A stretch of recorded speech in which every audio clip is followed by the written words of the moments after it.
Bueno, el siguiente tema queremos dedicarle muy especialmente de parte de las paraguayas, nosotras que somos hijas de la Virgen, aquí frente a la Basílica Menor, Santuario de la Virgencita de los Milagros de Cacupé, agradeciéndole también a ustedes, a Bicho Riveros y al programa Bahía Chapa por venir a visitar nuestra hermosa ciudad, una ciudad de mujeres tan bellas y de pueblo humilde pero de todo corazón.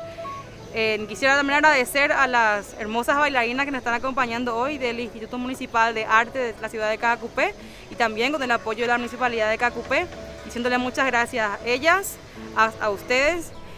y a nosotras también por estar aquí y compartir con ustedes este hermoso día. El siguiente tema se titula Virgencita de Cacupé.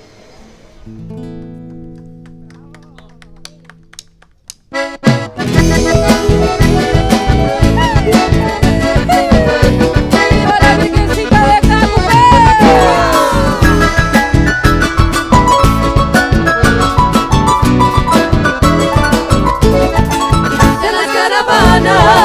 de los promiseros, haciendo el